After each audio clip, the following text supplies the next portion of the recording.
안녕하세요. 60대 여자입니다.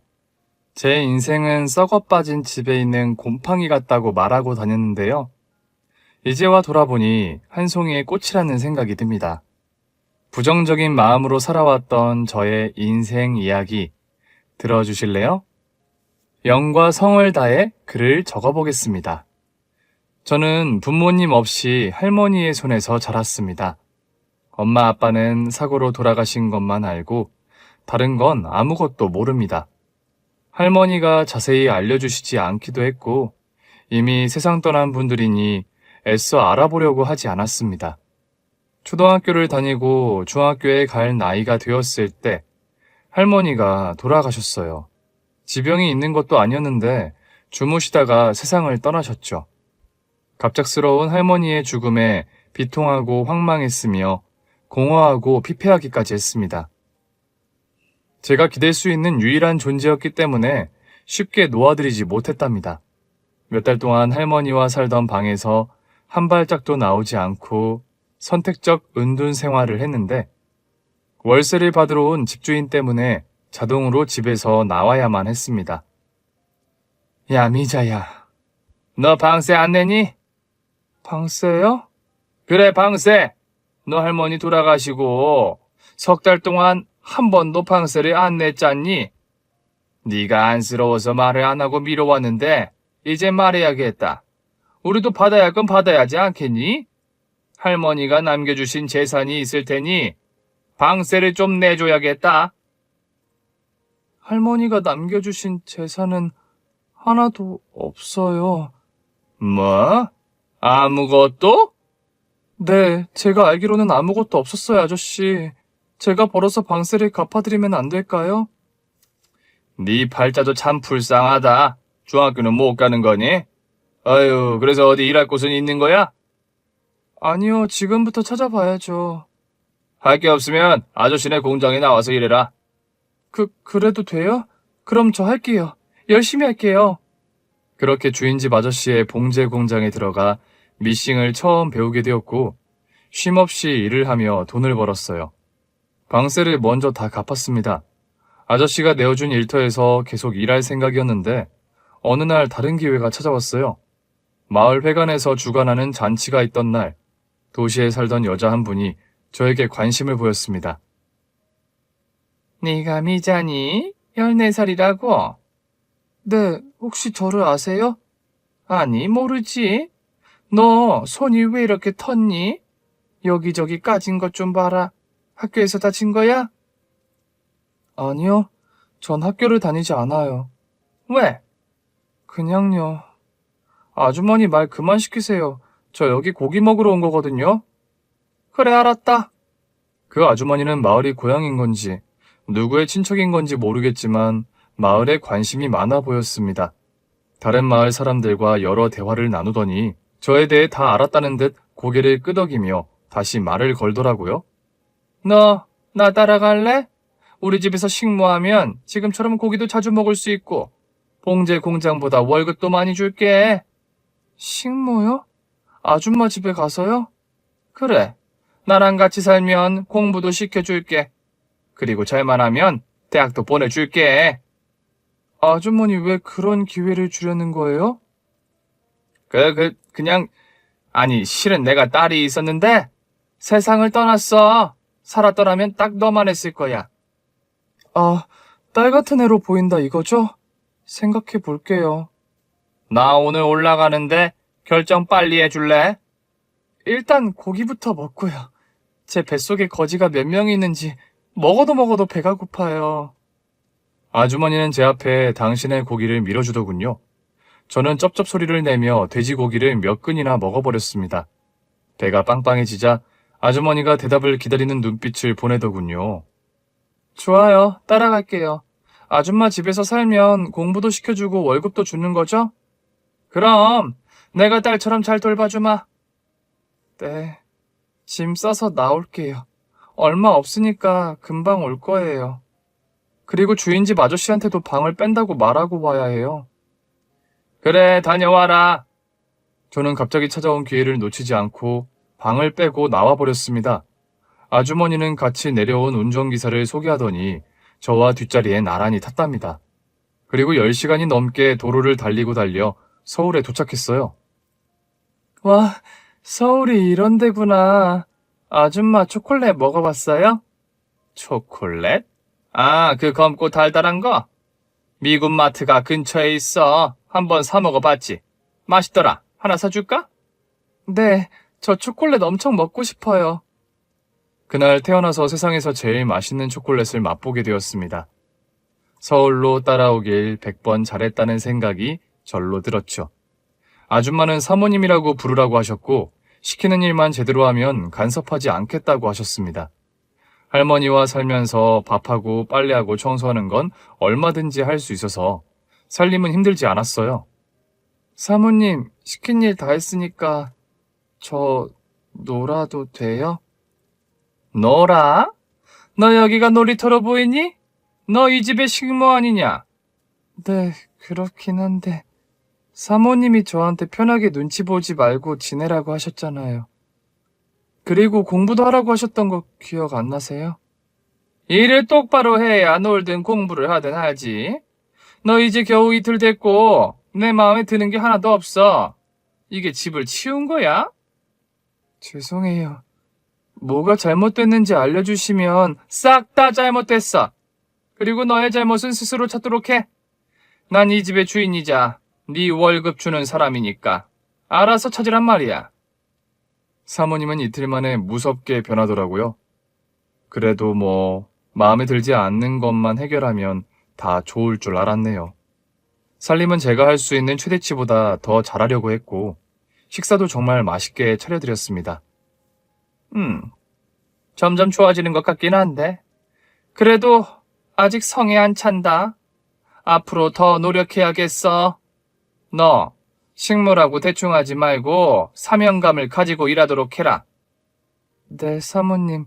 사명감을 가지고 일할게요. 그런데 저 공부하라는 말씀은 아직 유효한 거예요? 공부? 너 하는 일을 똑바로 하려면 오랜 세월이 걸릴 것 같은데 무슨 놈의 공부를 하겠다는 거냐? 야, 그리고 네 처지는 네가 알아서 해결해야지. 나한테 기댈 생각하지 마라. 난 너의 주인이야. 알겠어? 사모님, 약속한 거랑 다르잖아요. 시골에서 지낼 때보다 더 좋은 대우를 해주신다고 하셨잖아요. 그런데 한 달 넘도록 고기는 사모님만 드셨고 저는 콩나물에 간장만 비벼서 먹었다고요. 제가 먹는 김치도 아깝다고 하셨잖아요. 어머, 얘 말하는 거 봐라. 그럼 내 집에 있는 내 음식을 내가 먹지. 왜 식모를 먹이겠냐? 네가 받는 월급으로 고기를 사서 처먹으면 될 거 아니야? 사모님, 너무하세요. 이런 식이면 저 여기서 일 그만할래요. 다시 고향으로 돌아가겠어요. 아, 그래. 그럼 네가 이 집에서 머문 반값부터 계산하자. 네가 쓴 전기, 물, 밥값 다 계산해서 반납하고 나가. 사모님, 억지가 심하시네요. 그래요, 좋습니다. 제가 무슨 염전노예를 하러 온 것도 아닌데 계속 이렇게 괄시받아가며 식모로 일할 필요는 없는 것 같네요. 계산기 두들겨서 보여주세요. 돈 내고 나갈게요. 어린 기집애가 싹수가 아주 누렇네. 지혜미가 어떤 기집애인지 안 봐도 훤하다. 사모님도 싹수가 누래요. 저보다 더 누런 것 같다고요. 뭐야, 이런 못돼 처먹은 기집애야? 사모님은 제 머리채를 잡더니 따귀를 여러 대 날리더군요. 저는 이리저리 피했지만 몇 대 얻어 맞았습니다. 여하튼 사모님과는 더는 같이 살 수 없어서 짐을 대충 싸서 나왔습니다. 그리고 다시 고향으로 내려가려는데 전봇대에 붙은 종이가 눈에 띄었어요. 식모를 구한다고 누가 붙여놓은 모양인데 월급이 사모님 집에서 일했던 것보다 조금 적은 돈이지만 마을에서 공장 생활하는 것보다 나았어요. 그래서 해당 집으로 찾아갔습니다. 안녕, 식모하러 왔니? 네, 사모님. 저기 건너편에 있는 집에서 석 달 정도 일했어요.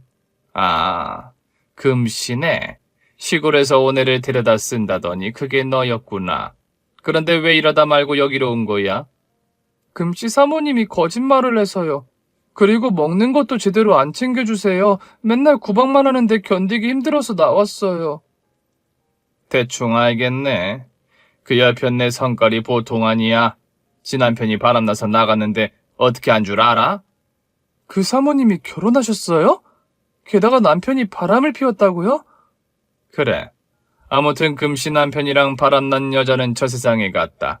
금씨가 사람을 써서 그렇게 만들었대. 이 동네 사람들은 다 안다고. 어, 그렇게 무서운 분이셨다니 나오길 잘한 것 같아요. 그래. 나는 그 여편네에 비하면 천사지. 아무튼 우리 집에 온 걸 환영한다. 일단 짐부터 풀어.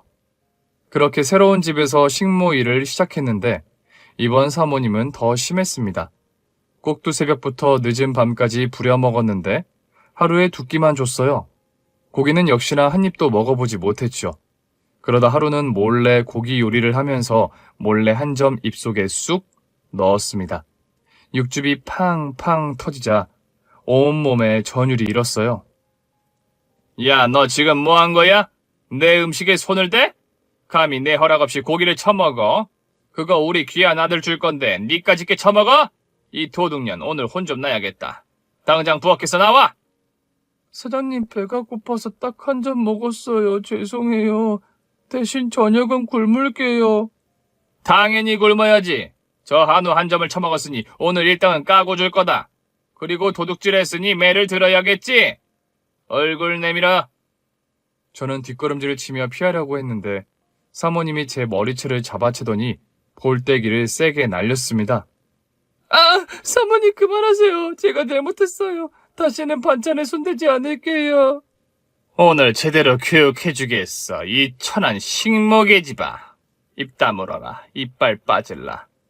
제 뺨을 거세게 날리는 바람에 곧 눈앞이 캄캄했습니다.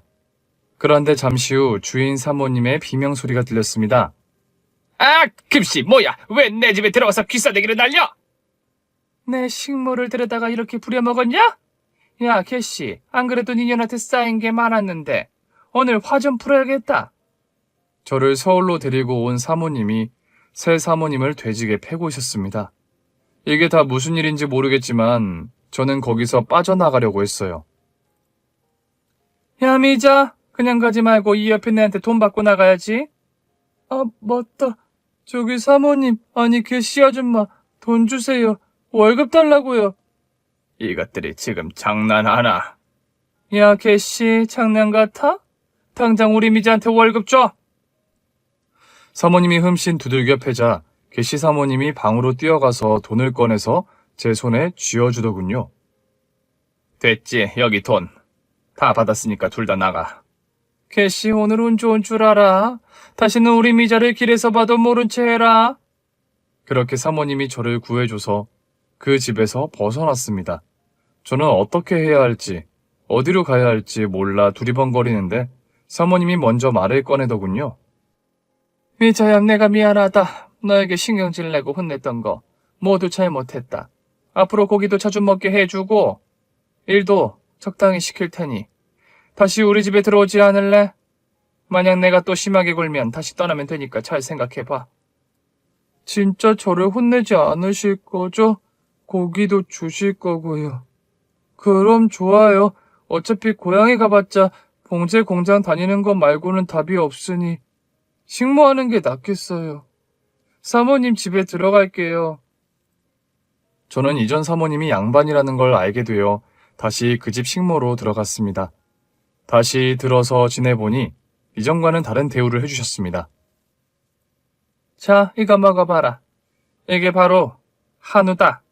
네가 이걸 먹고 개씨한테 혼났지? 오늘 실컷 먹어라. 이미 많이 먹고 있어요. 이거 진짜 부드럽네요. 입에서 녹아요. 자주 사줄 테니까 먹고 싶으면 말해라. 네, 사모님. 오늘이 15년 인생 중 최고로 행복해요. 한우 맛이 기가 막힌다고요. 사모님이 저에게 잘해주시니 일하는데 불만은 없었습니다. 그런데 어느 날 안방 청소를 하다가 사진 앨범이 보여서 그걸 열어봤는데 안방에 들어온 사모님이 제 머리채를 잡고 끌고 부엌으로 가더군요. 사모님 왜 이러세요? 저 아무것도 훔치지 않았어요. 야, 네가 그 사진 앨범을 왜 봐? 너 훔치는 것 말고도 남의 것을 함부로 보는 거 큰 죄야. 죄송해요, 사모님. 이거 좀 놓고 말씀하세요.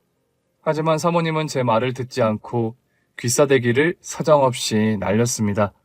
그리고는 저에게 나가고 싶으면 나가라고 하셨답니다. 사모님, 제가 잘못했어요. 사진 앨범 훔쳐본 거 죄송합니다. 저 쫓아내지 마세요. 다시는 그러지 않을 거지?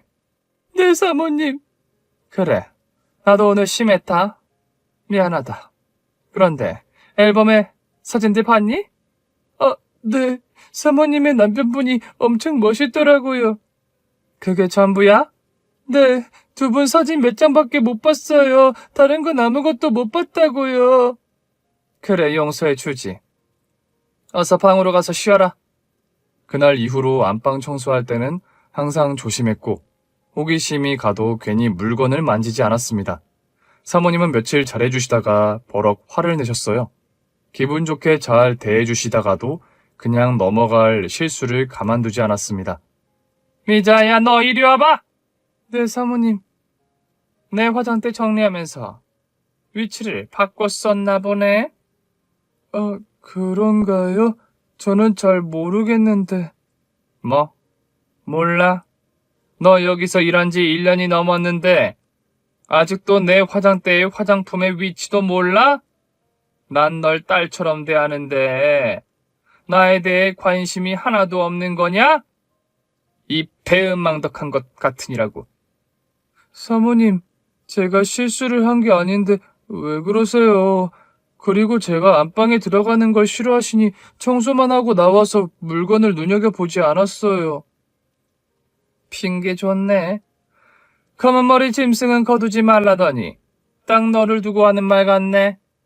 사모님, 아무리 생각해도 제가 뭘 잘못했는지 모르겠어요.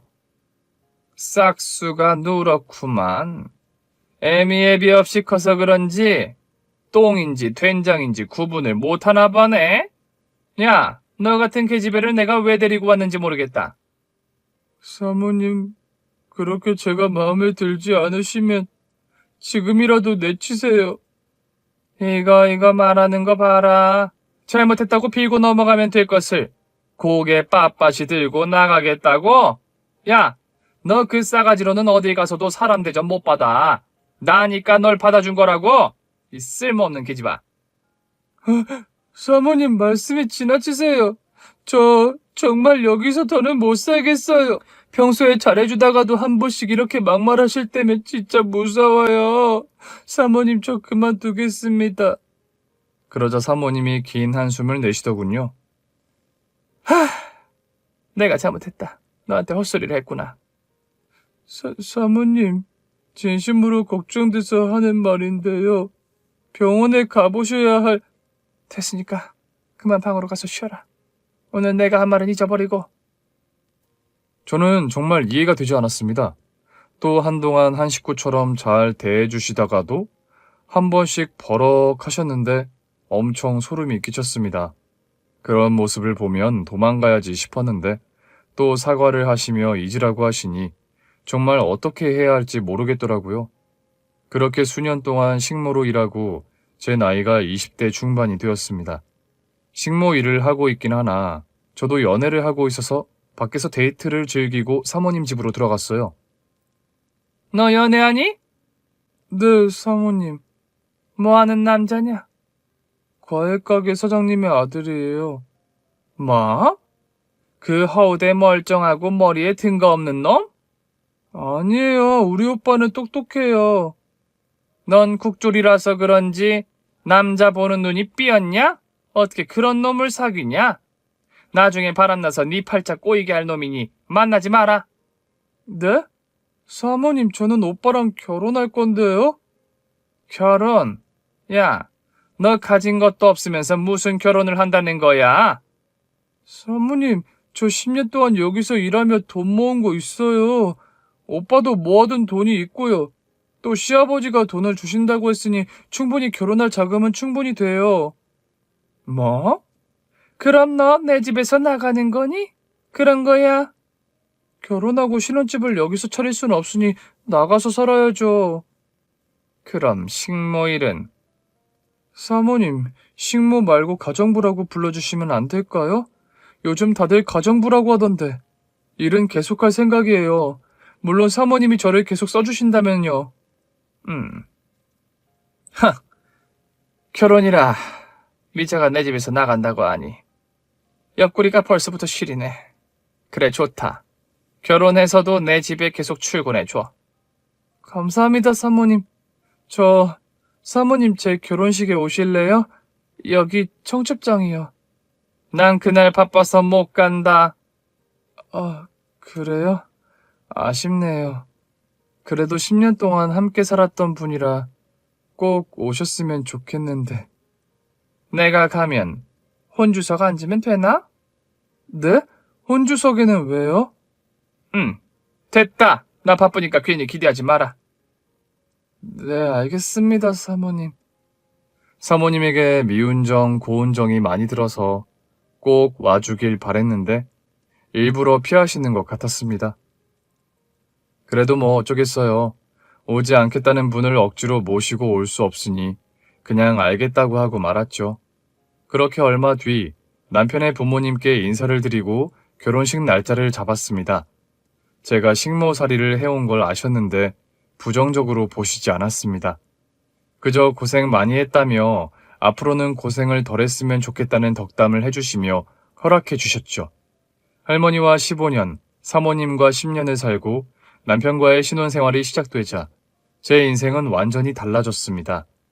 부부가 함께 산다는 것이 이렇게 행복할 거라고는 상상도 못했어요.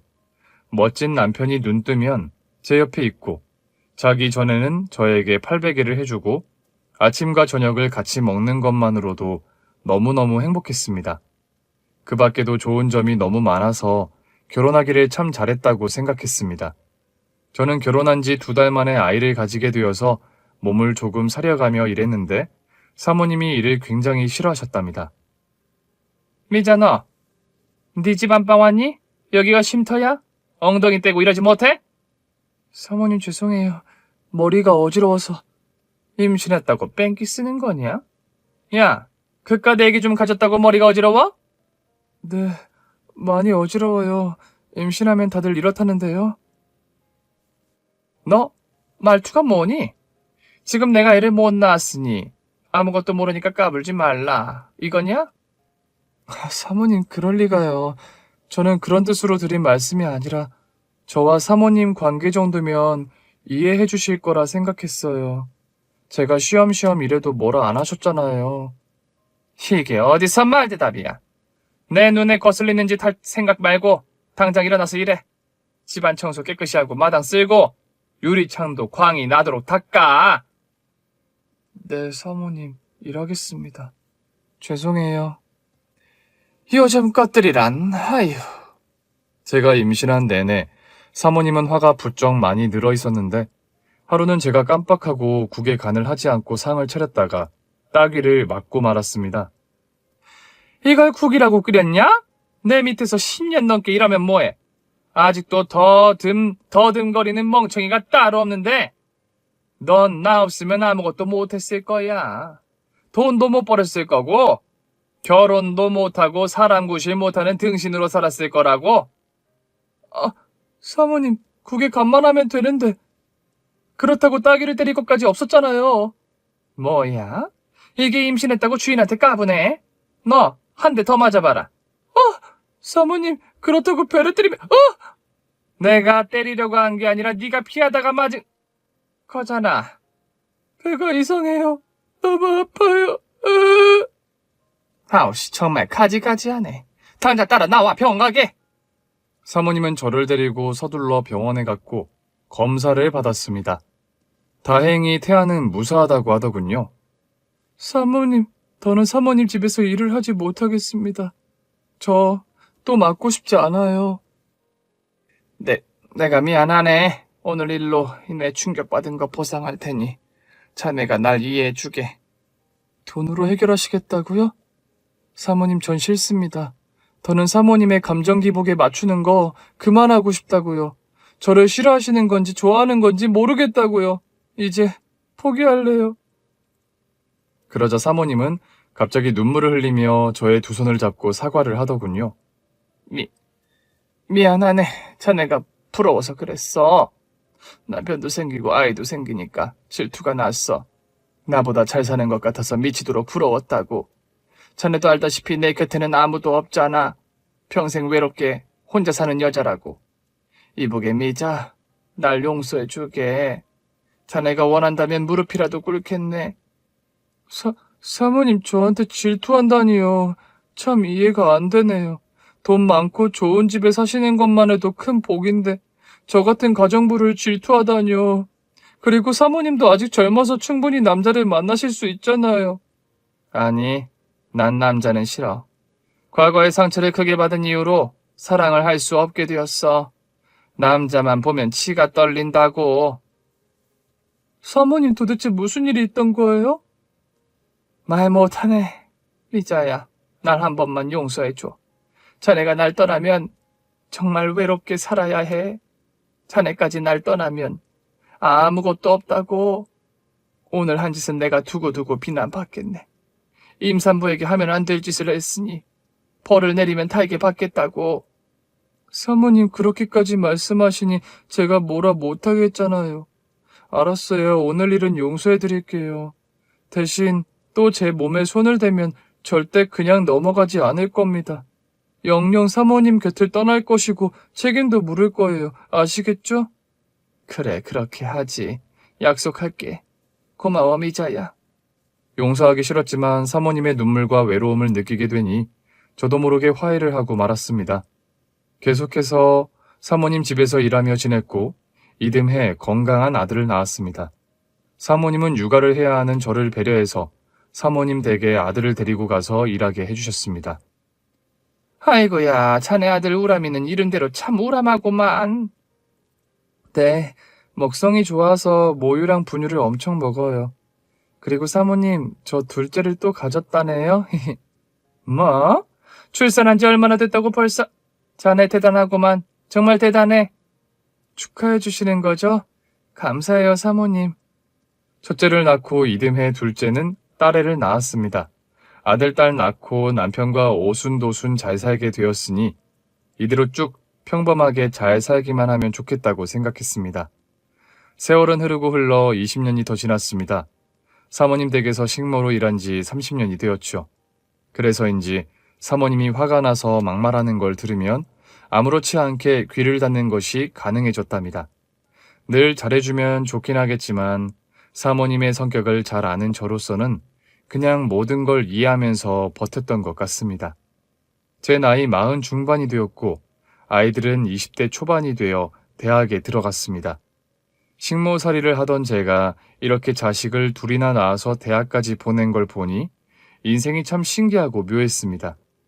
아무튼 제 자식들은 저처럼 살지 않게 되어서 다행이었죠. 아들, 딸이 잘 컸고 저와 남편도 건강하게 잘 지냈는데 어느 날 그이가 일하던 공장 문이 닫히고 말았어요. 중소기업의 거래처가 끊기고 힘든 상황이라 부도가 나서 직장을 잃게 되었죠. 남편은 일자리를 여러 곳 알아보고 있었는데 사모님이 저에게 운전기사를 채용하고 싶다고 말씀하셨어요. 자네 남편 말이야. 내 운전기사로 쓰면 어떻겠나?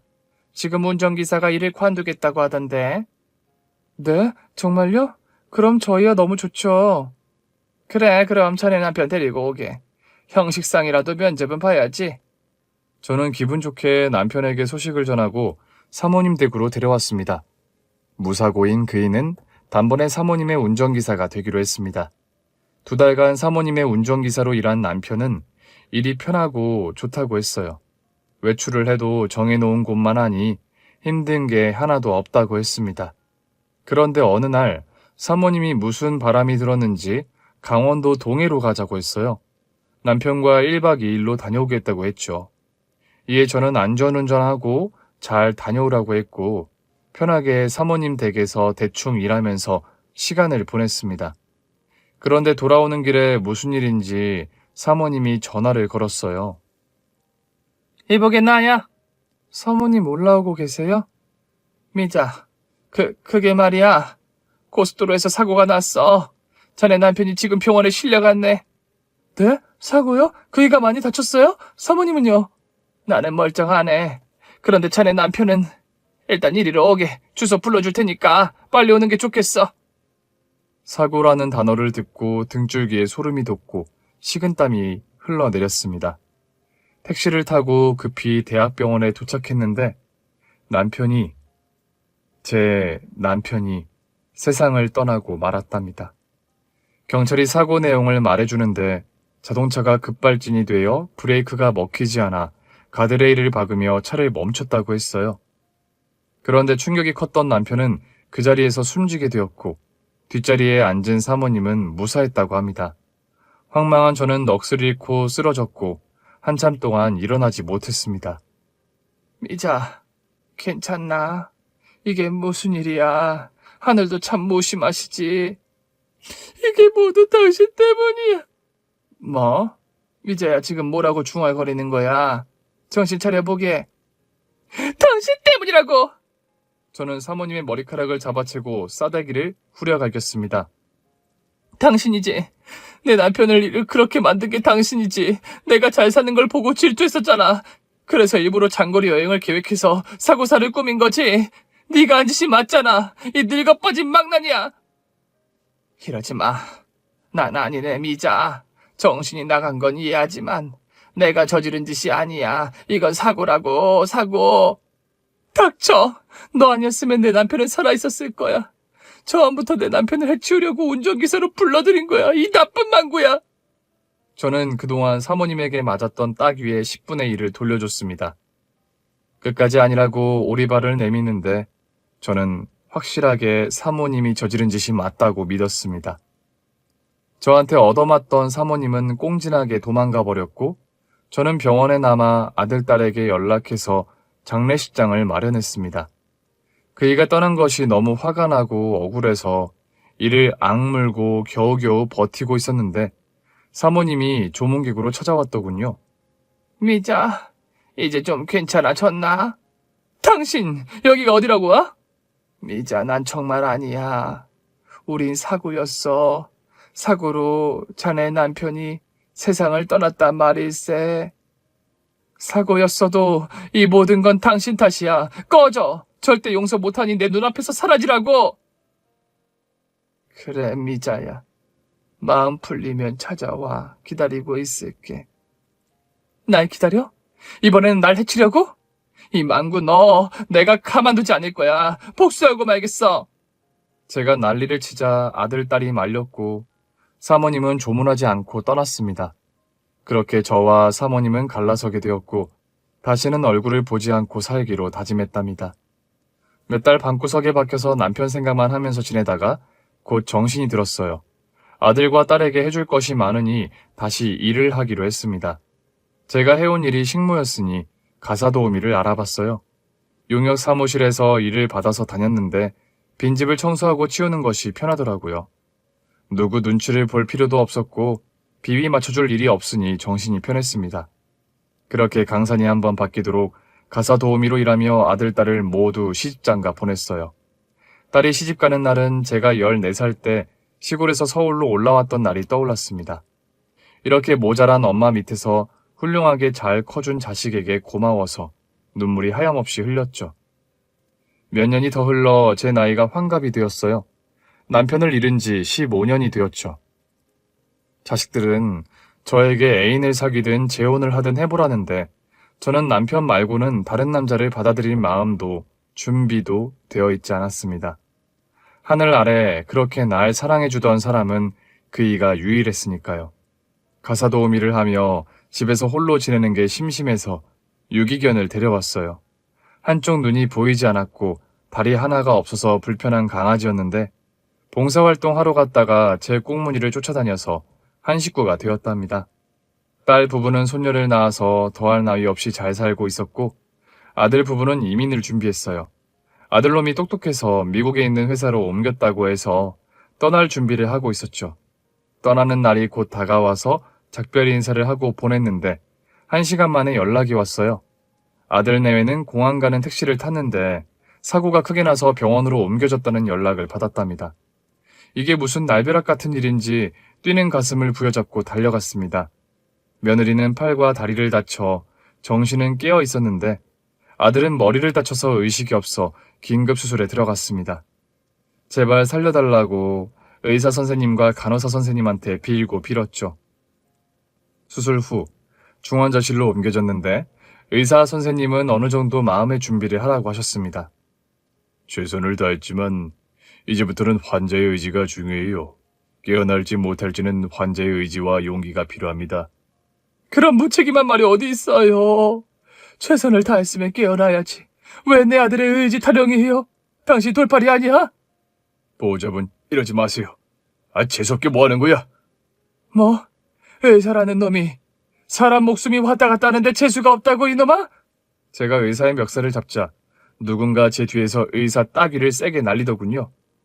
당신 여기 의사야?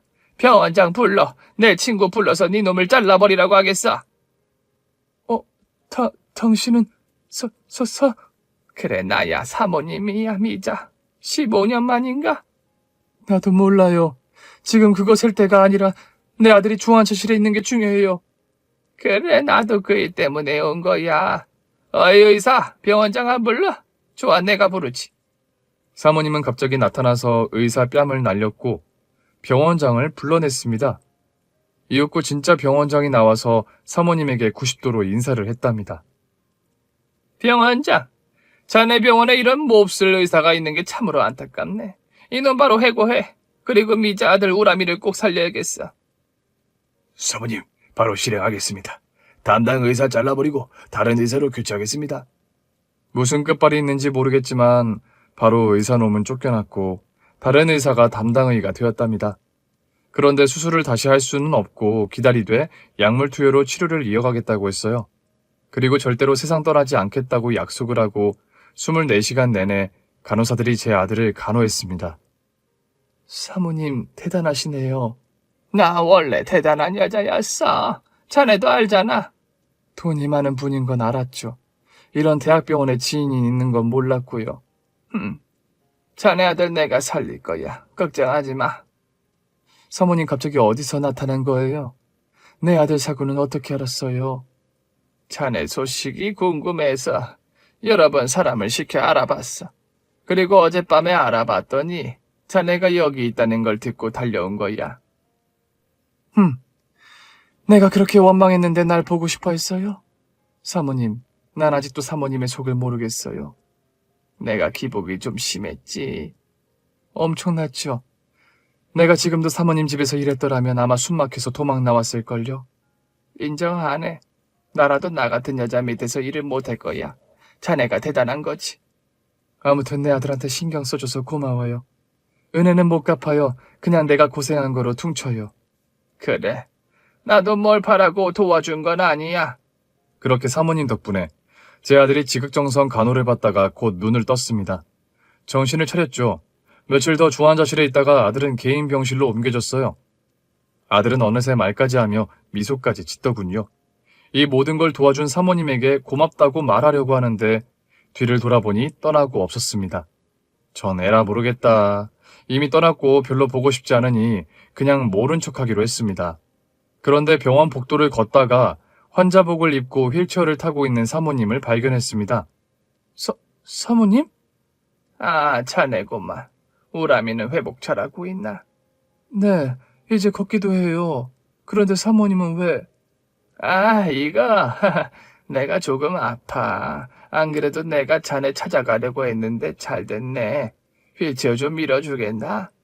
네, 그러죠. 저는 휠체어를 밀어 사모님의 병실로 들어갔습니다. 에이구, 온몸이 아프구만. 시한부는 원래 다 이런가 봐. 시한부라니요, 사모님. 어디 아파요? 말기 암이야. 내가 속이 많이 썩어서 위가 고장났대. 온몸에 전이가 되어서 손을 쓸 수 없다고 하네. 위암 말기요? 세상에 어떻게 이럴 수가? 왜 놀라고 그러나? 자네 나 미워했잖아. 남편을 사고 나게 한 주범으로 생각하고 있지 않나? 그땐 제가 눈에 뵈는 게 없었어요. 사모님 탓이라는 거 저도 알아요. 그리 생각해주니 고맙구만. 자, 그럼 내 유언이나 듣게. 시작할 테니 잘 듣게. 나 금빛나는 이민자에게 모든 재산을 일임상속한다. 여기에 있는 통장, 집 문서, 땅 문서, 건물 대장 모두 이미자의 명의로 돌린다. 나한테 가족이 없으니 소송당할 일이 없을 테니 변호사는 필요 없다, 이상. 사모님 지금 뭐라고 하신 거예요? 자, 이거 밖에 요긴하게 쓰일 거야. 내 전 재산이니 평생 편하게 살 수 있을 거네. 자네 아들도 며느리도 딸 부부도 모두 행복하게 펑펑 돈이나 쓰면서 살게. 지금 뭐 하시는 거예요? 사모님 뭐 잘못하셨어요? 15년 동안 인연 끄는 저에게 전 재산을 물려주다니. 그게 뭔 소리냐고요? 왜 이러세요?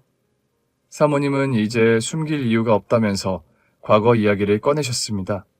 미자야, 미안하다. 내가 괴롭힌 거 사과할게. 내가 너희 고향에 내려간 날 기억하니? 네, 제가 14살 그때쯤이죠. 맞아. 그때 일부러 널 만나러 내려갔다.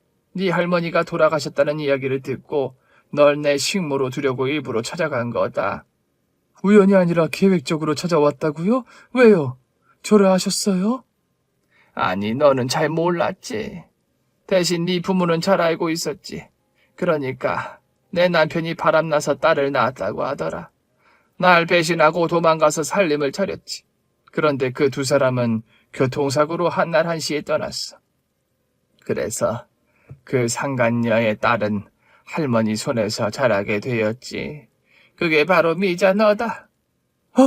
그러니까 제가 사모님 남편이 바람난 여자의 딸, 이 말씀이에요? 그래. 너희 할머니가 부모님에 대해서 말해주시던. 아니요. 제가 묻기만 해도 경기를 일으키면서 싫어하셨어요. 부모님에 대해서는 아무것도 모르고 자랐어요. 그래, 할머니도 다 알고 있으니 그런 거지. 아무튼 네가 홀로 남겨진 걸 듣고 난 복수가 하고 싶었다. 날 배신한 남편과 상간녀를 용서하지 못해서 두 사람 사이에서 태어난 너에게 복수하려고 서울로 데려와 식모를 삼은 거야. 널 막 부려먹고 미치게 만들어줄 계획이었지. 그런데 자꾸 너한테 정이 가더라. 이상하게 내 자식 같은 생각이 드는 날도 있었어. 나한테 복수하려고 했는데 자식 같은 생각이 들었다고요? 그래서 잘해주다가 괴롭히다가 반복하신 거예요? 맞아, 그런 거지. 미자야, 난 오랫동안 정신과를 다녔다. 제정신이 아닌 여자라고. 그래서 너에게 모질게 굴었던 날이 많은 것 같구나. 나로 인해서 받은 상처가 컸지? 내 사과로 용서가 안 될 건 알지만 그래도 사과하고 싶구나. 미자야, 미안하다. 머리가 복잡해지네요. 복수의 대상인 나를 30년 넘게 데리고 살면서 희비를 모두 다 주었으니까요. 그렇겠지. 내가 못난 여자라서, 정신 나간 여자라서 그랬나 보다. 진심으로 미안하구나. 그런데 미자야, 난 네가 결혼한다고 했을 때 세상에서 가장 행복한 순간을 맞았다. 네가 결혼한다고 한 날 화장실 가서 혼자 울었단다. 사실 네가 날 혼주석에 앉혀주길 바랐어. 참 웃기지? 떡 줄 사람은 생각도 안 하는데 혼자 그런 상상을 했으니 말이야. 사모님이 저를 많이 좋아하셨군요. 고맙다고 해야 하나?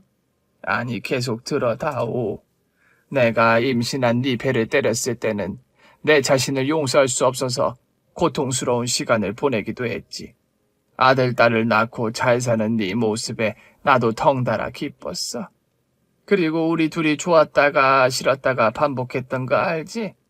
내 정신병이 고쳐지지 않아서 시시때때로 널 괴롭게 한 것 같구나. 본심은 그게 아니었는데. 핑계지만 난 너를 진심으로 좋아하고 사랑했다. 그리고 네 남편이 숨진 날은 정말 끔찍했지. 난 네가 슬퍼할 생각에 심장이 멎을 것 같았어. 넌 나를 원망했고 내 탓으로 여기며 날 떠났지. 맞아요. 그렇게 됐죠. 미자야, 난 한순간도 널 잊어본 적이 없다. 내가 모질게 군 거 사과할 테니 용서해주지 않을래? 복수하려고 다가간 건 맞지만 나중엔 진심으로 자식처럼 생각했어. 물론 내 성질머리가 더러워서 많이 혼도 내고 안 좋은 말을 많이 하긴 했지. 사모님, 우리가 어쩌다 이렇게 되었을까요? 저도 사모님 생각 많이 했어요. 남편이 세상을 떠나고 원망했던 거 사과드리고 싶었는데 용기가 나지 않았어요. 그러다 시간이 흘렀고 지금에서야 사모님이 저를 찾아주셔서 만나게 되었네요. 원래 애미가 자식을 찾는 법이지. 미자야, 내가 너에게 잘못한 게 너무 많아. 그러니 내 유산을 네가 잘 쓰면서 행복하게 살았으면 좋겠다. 네, 받을게요. 행복하게 잘 쓰면서 살게요. 사모님의 시한부 이야기를 듣고 지난 과거 이야기와 부모님의 관계, 복수하려고 했던 말들을 모두 들으니 마음이 복잡하면서도 사모님이 불쌍하게 느껴졌습니다. 제가 사모님의 입장이었다면 어땠을까 하고 여러 상상을 해봤는데 저라면 사모님처럼 상간녀 자식을 걷어서 그렇게 돈을 줘가면서 데리고 살지 못했을 겁니다.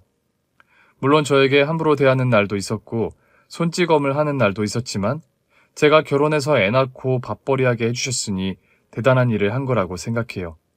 사모님이 남겨준 재산을 받고 아들과 딸에게 줄 만큼 주고 나머지는 저의 노후 자금으로 남겨놨습니다. 그리고 얼마 뒤 사모님께 전화가 와서 병원에 가서 마지막 인사를 하게 되었습니다. 사모님 괜찮으세요? 미자야 와줬구나. 이제 갈 때가 된 것 같다. 마지막으로 네 얼굴을 내 눈에 담게 되어서 다행이다. 마지막으로 보게 된 사람이 너라서 기쁘구나. 사모님 더 버텨봐요. 세상에 불가능은 없다니까 좀 더 버텨보라고요. 뭐하러. 난 이제 더 살고 싶지도 않고 여한도 없다. 너에게 용서를 빌고 떠나는 것이 마지막 나의 소원이었다. 미자, 너 날 용서해 준 거니? 그럼요, 당연하죠. 전 재산까지 주셨는데 용서를 어떻게 안 해요? 그래, 고맙다. 용서해 줘서. 사모님! 사모님은 두 눈을 뜬 채로 세상을 떠나셨습니다. 의사 선생님은 사망 시간을 불러주었고 간호사는 그걸 받아 적었습니다. 저는 눈물이 나오지 않았습니다. 그저 멍하니 사모님을 내려다 볼 뿐이었습니다. 사모님은 자신의 유골을 한국 땅이 아닌 아일랜드의 드넓은 황해에 뿌려달라고 하셨어요. 이유를 모르고 떠났는데 거기에 가보니 사모님 마음을 알겠더라고요. 아름다우면서도 외롭고 다채로우면서도 허전한 곳이 꼭 사모님을 보는 것 같았거든요. 그곳에 유골을 뿌리고 유럽 여행을 오랫동안 하고 한국으로 돌아왔습니다. 집에 돌아가 보니 강아지가 저를 반기다 못해 눈물까지 흘리더군요. 몇 주 아들딸이 와서 밥을 챙겨주고 산책도 해줬다고 했는데 이 녀석이 어미가 보고 싶었나 봅니다. 강아지를 끌어안는데 묘한 감정이 생겼어요. 혹시 사모님이 저를 고향에서 데려왔을 때 이 유기견처럼 불쌍해 보이지 않았을까 하는 생각이 들었네요. 1년 뒤 사모님의 기일이 와서 오랜만에 사모님의 사진을 보니 저도 모르게 눈에서 눈물이 터져 나왔습니다. 이 바보 같은 사람, 복수도 못하는 미련한 사람, 전 재산을 상간녀 딸에게 주는 멍청한 사람. 사모님 거긴 어때요? 쉴만해요? 편안해요? 우리 나중에 아주 나중에 저승에서 만나요. 아직은 내가 더 살고 싶어요. 손자 손녀도 봐줘야 하고 자식들 일이 잘 풀리도록 옆에 있어야 해요. 훗날 내가 하늘로 가면 그땐 엄마라고 부를게요. 사랑합니다. 사모님을 생각하면 가슴이 먹먹해져요. 희로애락을 함께했고 비극과 미움을 주고받았던 분이자 저를 키워주시고 지금의 저를 있게 해주신 분이죠. 하늘에서 행복하게 살고 계시겠죠? 다소 복잡한 감정을 글로 허용하는데 부족함을 양해해 주시고 저의 마음을 헤아려 주시길 바랄게요. 그럼 여기서 줄이겠습니다. 감사합니다. 오늘 준비한 사연은 여기까지입니다. 재미있게 들으셨다면 구독과 좋아요, 알림 설정까지 눌러주세요. 그럼 저는 다음 사연으로 찾아뵐게요. 오늘도 건강하고 행복하세요.